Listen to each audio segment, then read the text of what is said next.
Velkommen til AIM2North 2019. I'm going to switch to English now because I know there's a few of you in the room that doesn't speak Norwegian.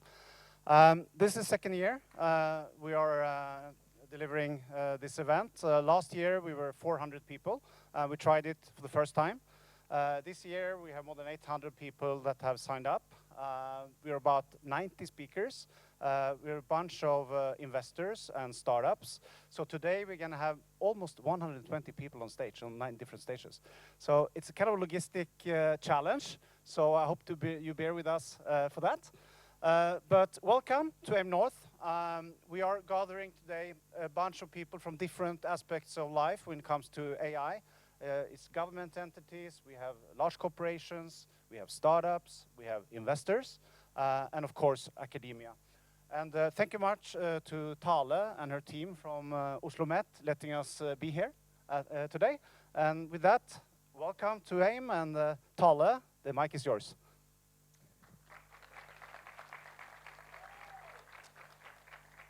Yeah, I think Explorica does an amazing job of doing all the practical work. Can you hear me properly? Yeah, okay, good, because I can't hear myself. So, we have an amazing setup of speakers. I just want to kick the day off by asking Kurt to come up to the stage. Good morning. Good morning, everybody. My name's Kurt Rice. I'm the rector here at Oslo Met, and I just want to wish you all welcome to this fantastic institution and what I'm sure is going to be a wonderful conference. Yes, and I would really like to recognize some other people as well. I would like to recognize Asbjørn Seim. Where are you? Asbjørn, are you in the crowd? Yeah, of course, you're in the back. No. Yeah, so this is one of our really hard sponsors who's been sponsoring this conference and helping us making it happen. So thank you, Asbjørn.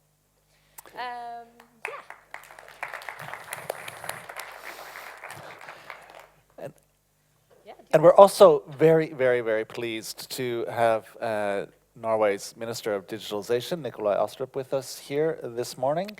And it's a privilege for us that you were able to prioritize being here today and to be able to open the conference. And we'd like to invite you to the stage to do just that.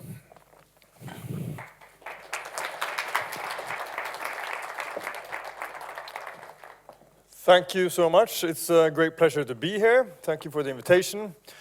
Now I understand that I'm addressing 2 audiences today. You guys sitting here, but also somebody sitting in another room. So nothing can be more appropriate than the Minister of Digitalization being digitized in this way. So I hope you in the other room also hear me. Now, everybody says that the pace of change has never been this fast. I think the opposite is also true. It's never going to be this slow again.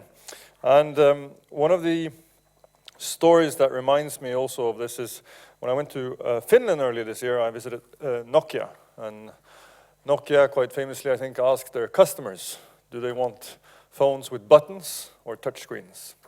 And of course, the customers, never having had touchscreens, they answered buttons. And then they went out and they bought iPhones. And that was the end of Nokia as we knew it. Of course, Nokia is one of the biggest companies in the world today, but doing something completely different than they used to. Now they are, of course, world-leading providers of telecom equipment, but they used to be the world's largest mobile phone producer. So it is difficult to, well, it's easy to predict the future, but it's very difficult to get it right. And I think that's worth bearing in mind. Now, Norway is, I think, one of the most digitalized countries in the world, in most rankings. One of the reasons is that we do well in digitalization of the public sector. That is a great starting point. We also have a very tech-savvy private sector in terms of both a booming tech startup community, but also our big industries are in their fields, world-leading. That is a good starting point when we start talking about artificial intelligence as well. For instance, today we have probably the most efficient processing industry in the world. We can produce 8 aluminum cans with the same emissions that China can produce 1, which I think says something about how we have really worked to make use of today's technology. So then, the question is, how can we make use of tomorrow's technology to really step it up? We also have a good infrastructure in Norway in terms of mobile infrastructure, broadband infrastructure. I was reminded by, because some people complain, of course, to me about this. I have to say.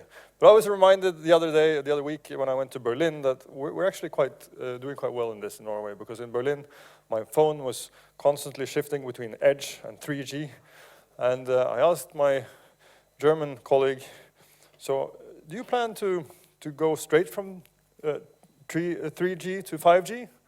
I thought it was funny. He didn't think it was that funny.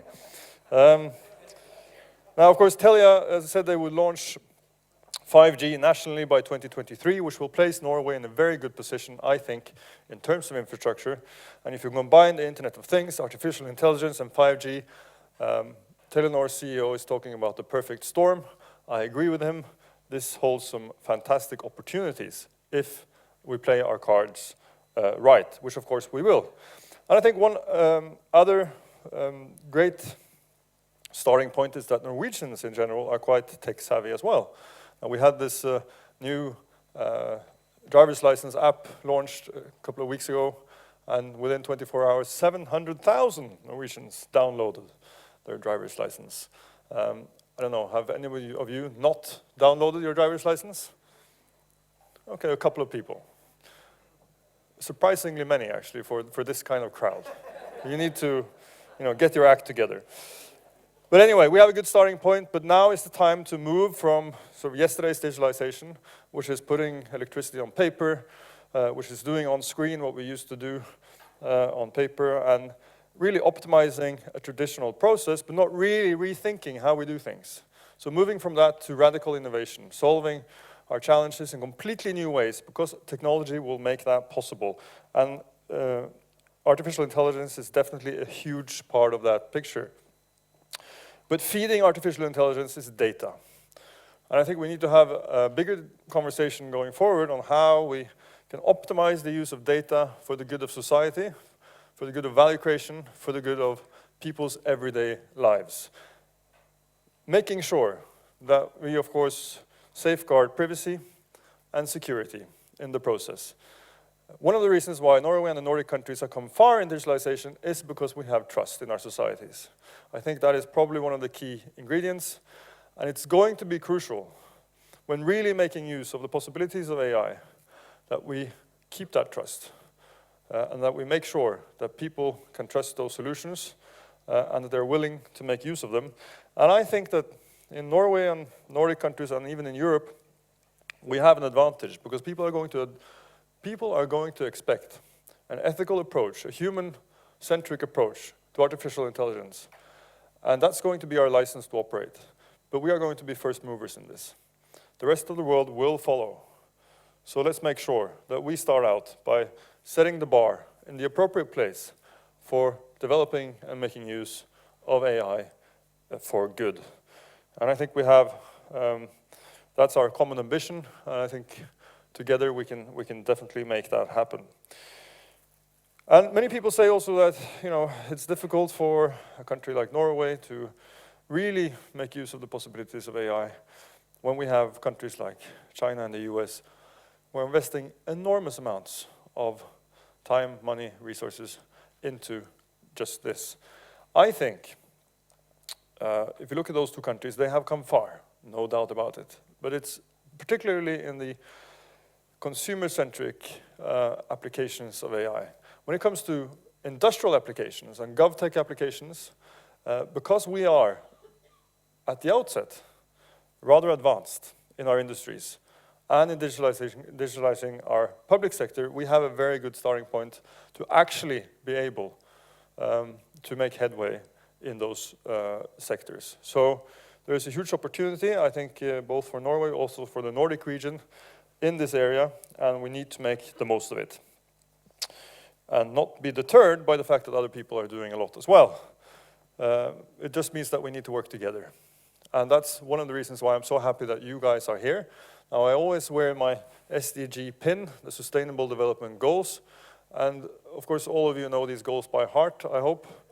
Number 1, we need to abolish extreme poverty. Number 2, abolish hunger. Number 3, good health. Number 4, good education, and so forth. And we're saving the climate and the oceans as well. But the most important one is number 17, partnerships. Because we're not going to reach any of the 16 other goals without partnerships, and we're not going to be able to make the most of artificial intelligence in Norway and the Nordic region without working together, without seeing the bigger picture, without building those bridges between academia, politicians, startup companies, and the industries. And I think we have done a lot here in Norway to pool our efforts, and it's like they say in an African proverb: if you want to go first, go alone. If you want to go far, go together. And I definitely think that this conference, but also the way academia is now teaming up, working together in networks related to AI, is an excellent beginning for what is to come. And I truly believe that Norway has something to say for itself when it comes to a responsible, human-centric use of artificial intelligence and using it for the best of society, for people, for value creation, and for making sure that we can excel as a society. So with that, I would like to just say good luck with your symposium, and I really hope you have a terrific day with lots of interesting discussions, and that the output is exactly that. More focus on AI for good, and how we can together make the most of the opportunities ahead. Thank you so much.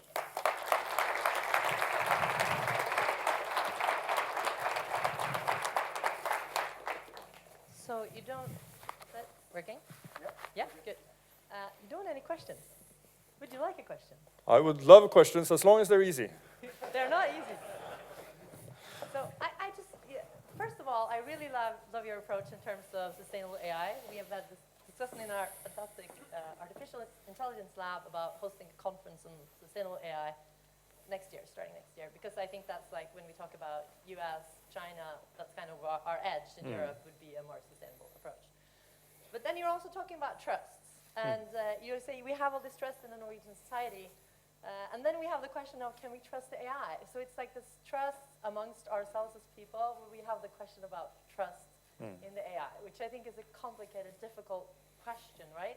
We have the biases and all of that. So what do you can we keep that trust amongst ourselves while we at the same time kind of buggle this trust issue with the artificial intelligence and the biases and all of that? Well, let's be clear about one thing. I mean, people make AI. So we decide whether or not it's trustworthy, whether or not it's accountable, whether or not it's free of bias. And this is crucial. So it needs to be built in from the outset. Right. Trying to sort of make an AI trustworthy after it's been made in a sort of black box approach is not going to work. No. And then there's a difference between the kind of AI that you use for optimizing an industrial process and the kind of AI that you use to make decisions that affect people's lives. Right. And for me, of course, if I'm going to use AI to make decisions in the public sector, for instance, NAV, right, might need some help from AI these days, right, then people need to be able to understand why the AI made this decision. Right. And this is completely possible to do. It doesn't need to be a black box system. Right. And sometimes I tell this story about how bias can be, but I saw this video on the internet the other day of this guy walking into a public bathroom, and he wanted to take soap from a dispenser. Right. And he was white, and he came in and he took his hand under and soap came out. Yeah. And then this black guy came in and he put his hand under, no soap. Of course, now that was soap, so not that crucial, but if that kind of bias is built into an AI that I'm going to use to make decisions in the public sector, then we have a serious problem. And it's too late afterwards. So we need to work on this now, which is why when we launch our new national strategy for AI, which we're looking forward to a lot, in just a few weeks, then the ethical framework is going to be crucial. Right. And our aim is for the national strategy to be both relevant for and a framework for the private sector use and development of AI, but also for public sector use and development of AI. Really good answer to a very difficult question, so thank you for that. Thank you so much for coming. Thank you for having me. Good luck.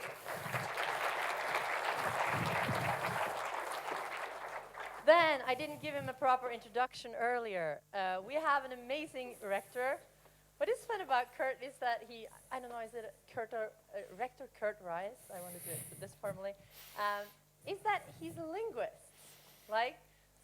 So you know everything about the words.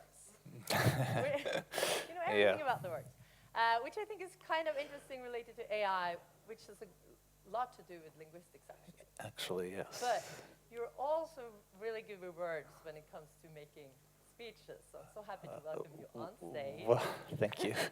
Thanks very much, Tala, and once again, welcome to all of you, and thanks again to Minister Astrup for that important presentation. I actually want to take a few minutes and share some of my own reflections on topics related, one particular topic related to AI that Nikolai Astrup just touched on in the question period. It connects some various interests of mine, and I hope that it might be relevant for your reflections during this conference. But these ideas started to come to me last summer when I was sitting in a comfortable chair with my legs up, reading a great novel by my favorite author, Ian McEwan. And at that time, Ian McEwan's newest novel was called Machines Like Me. And that book has a story about a guy named Charlie and a woman who lives in the apartment above him named Miranda, and Charlie's really interested in Miranda. But he has another passion in his life, and that's his robot, Adam.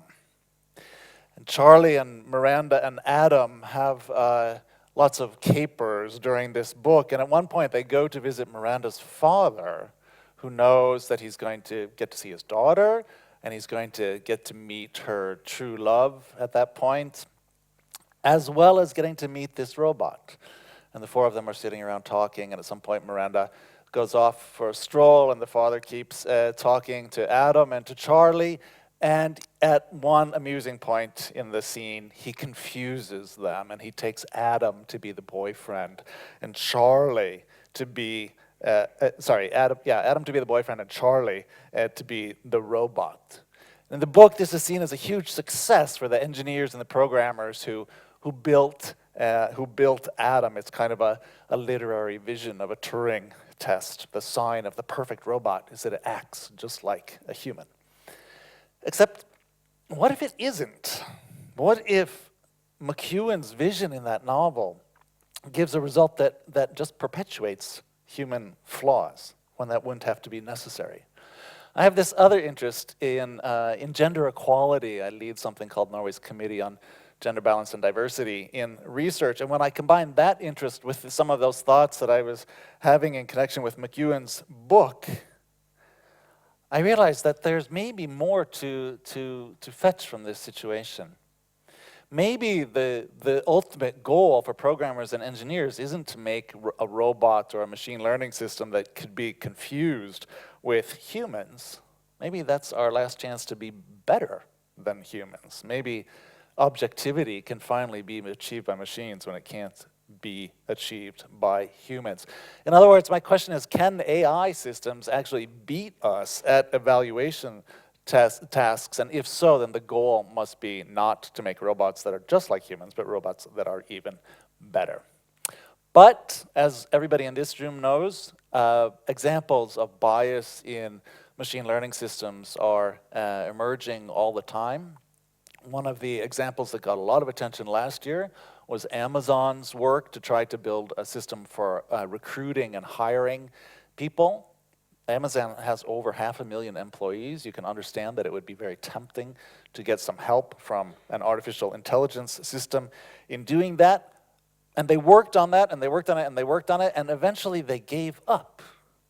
And the reason that they gave up is because they couldn't get the gender bias out of the system.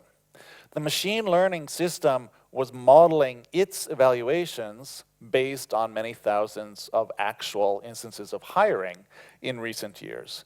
But what the people working on that system had failed to compensate for was, for example, that men and women use very different language to describe themselves in their resumes and in their application letters.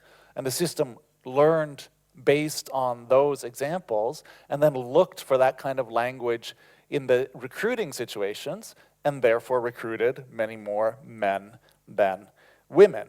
And they worked and worked and worked to fix this, but the problem was that the whole setup was designed to mimic human behavior, and human behavior in the context of hiring at Amazon is biased, with regard to who gets recruited, and it's biased with regard to who gets hired.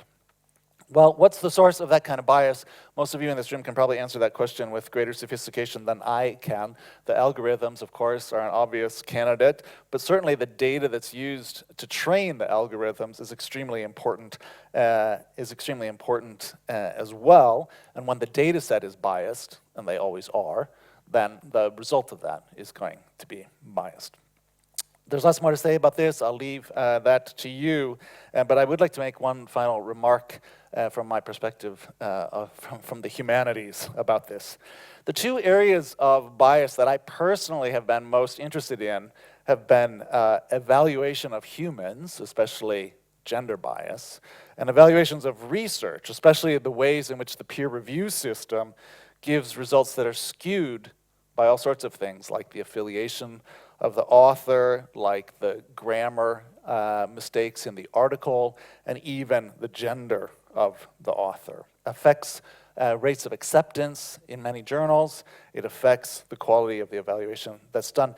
And one of the most fascinating things to me about this situation is the strong resistance that humans show towards acknowledging their own biases. It's stunning to me how often a researcher will claim that they can objectively evaluate the work in a paper they're reviewing when a mountain of evidence makes it clear that they can't.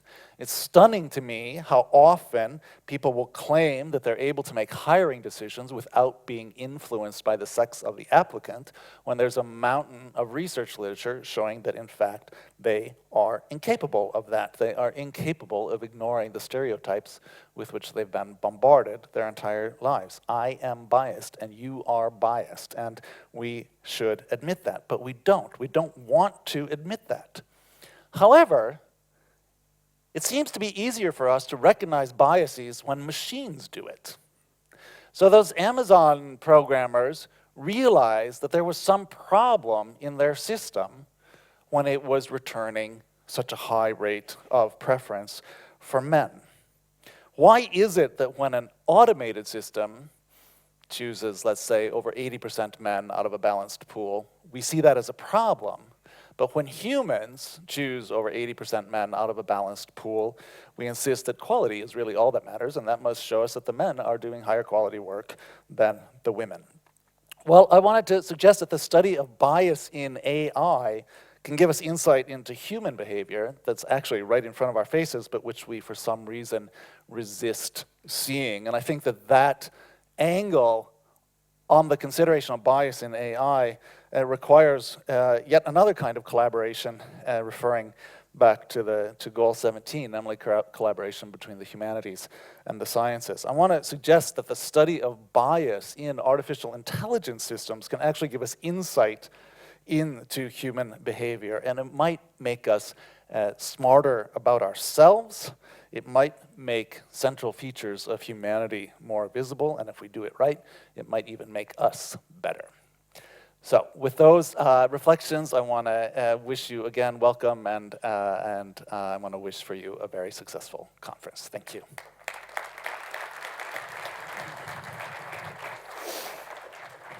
So, Kurt, you don't want a question? I know what SDG 5 is, actually. You stopped at 4, Nikolai. Number 5 is gender equality. And I would say that we can't achieve any of the others if we don't achieve that one.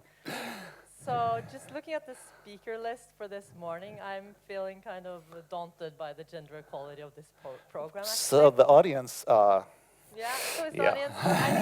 So I'm here to do work on that. That's one thing. I had a question for you for artificial intelligence in education. Right. And universities. Right. Do you have some thoughts on, like, what can it do for us? Like, how can we think about artificial intelligence and what we do? Right. Thoughts on that? Right. There's many different things that could be relevant, but one that I could mention easily here is that in Norway we have a serious problem with dropout rates in higher education. It's too embarrassing to actually say the numbers, but a very high percentage of students who start a higher education program don't finish it. And that's in part because we're somehow not meeting their needs. We're not identifying the gaps in their capacity and then meeting them with ways to fill those gaps. I think that there are artificial intelligence-based solutions that can help us identify the criteria for success, and not least of all, the criteria that are most significant for dropping out, and to help us then hone in on those students who are vulnerable to dropping out, and maybe even help us develop good systems for creating the opportunity for them to augment their skill set in ways that increases the likelihood of success in higher education. Great. Yeah. So we know that's part of the work that Asbjørn is doing on the, what do we get, student travel? I don't know how to translate that. Studentreisen?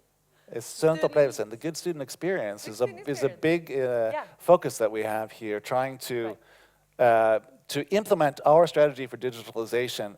Is all our work to do that is centered around creating a good experience for our students. Thank you so much. All right.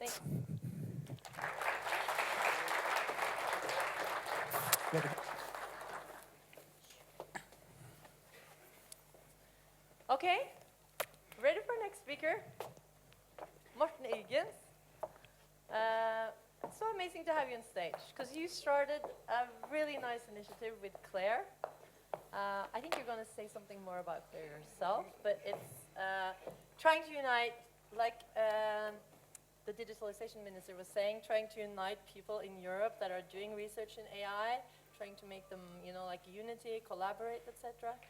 You're also you're doing business development at Høgskolen i Kristiania. How would you translate that? Høgskolen i Kristiania, does it have a... How we translate that into Norway's next and first independent university? That's how we translate that. That's a good translation. Yes. Okay, we're so happy to have you on stage. Thank you. I need the clicker. I don't know what it's called. Good morning. Good to see you here. So I'm going to talk about a number of things that seems in the beginning a little bit disconnected, and I hope that I'm not running out of time so I can connect it at the end. But first of all, I would appeal to my colleagues on the stage to get my presentation up on the screen.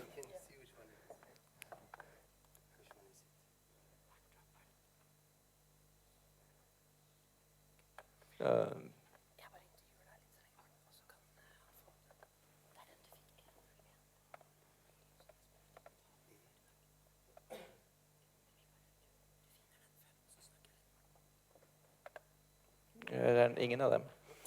I'll do an interview, Morten. Well, that's what we're going to do to start with. That's fine.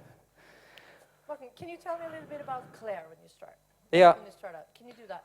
Right. It's really an important and really interesting initiative, so I'd like to hear more about that. So, April last year, Norway signed a document together with 24 other European countries. And in that document, Norway pledged to increase funding for AI, artificial intelligence, innovation and research,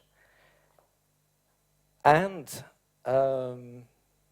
collaborate with other European countries in increasing the research and innovation in AI. So when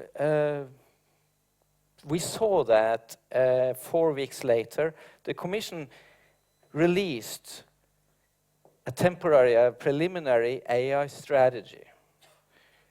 And in that strategy, the European Commission, states that by 2020 they would fund themselves about AI research and innovation with about 1.5 billion euros a year,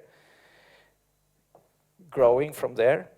And that the goal was that investment in artificial intelligence, both in innovation and in research in Europe, should reach about 20 billion euros a year moving on. And when we saw that, we thought, oh my, there's so many ways that money could be spent in ways that wouldn't help us much. So we got together some researchers across Europe and established what is known as CLARE, but it's the Confederation of Laboratories of AI Research in Europe. Can you say that after me? Confederation of Laboratories of AI Research in Europe. And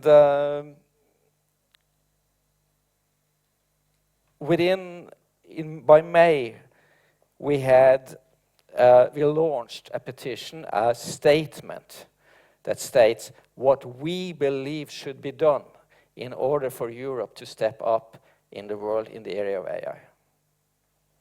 Now, CLAIRE is the first 150 supporters of CLAIRE are a core team of Europe's best AI scientists. They have an average age index, for those who are interested in that, of about 43, I think. And then we moved on from there, and today CLAIRE has the support of more than 3,000 individual scientists and about 320 AI labs, AI institutes, AI divisions in larger corporations. So it's become, in many ways, one of the largest AI societies in the world. And now that we have this on stage, I can start. Yeah, you can start. So you have seen, some of you have seen this